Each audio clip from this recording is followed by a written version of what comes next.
It impacts inflation, but its impact on inflation does not persist. So he was talking of base effect, that the shock that we got last year elevated the index, and that shock itself would die out. So the journey upwards, from 9% to 18%, because it came from devaluation, you expect that the inflation rate will make the journey back. That's one reason. The second reason is that this year, the prime market exchange rate went as high as 520 to the US dollar. But since second half of February, it has improved. It has dropped to 360, 380.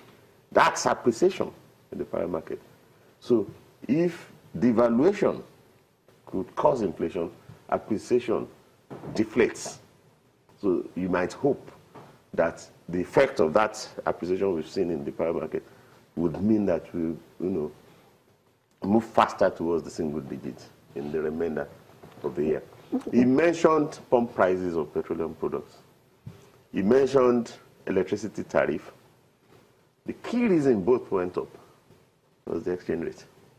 Okay, so the key driver of inflation is exchange rate shock. As long as you don't have devaluation, rest assured that inflation can we will moderate. How do we shield the Nigerian economy from this effect of the currency fluctuations causing inflation? How do we do that? First of all, we have to diversify economy. Yes, because our major source of revenue as a nation is crude oil.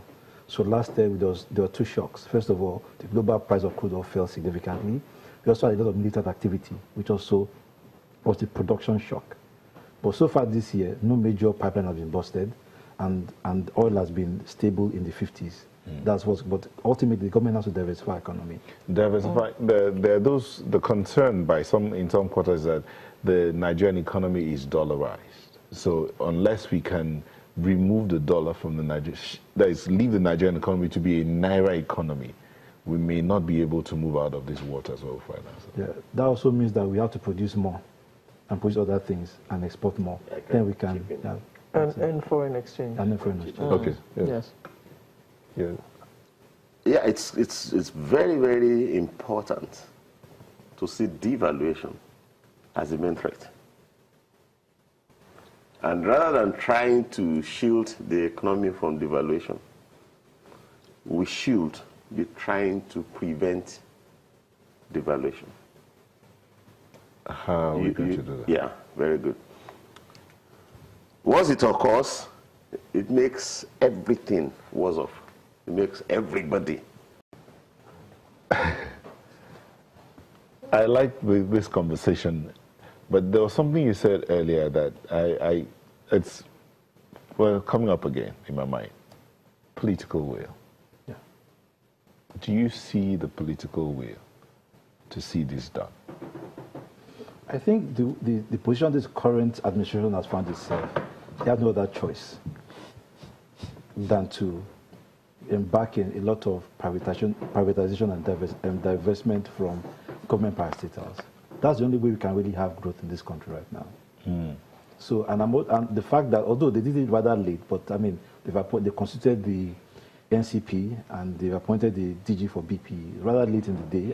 I'm asking because we do know that the lawmakers have kicked against some of these steps being taken by the government, and before now, and even as we go along. So, do you think they will now buy into this, and how would that work out at the end of it? I think some negotiations will take place, and also some convincing, and I'm sure that the government and the National Assembly will align, and all these things will happen.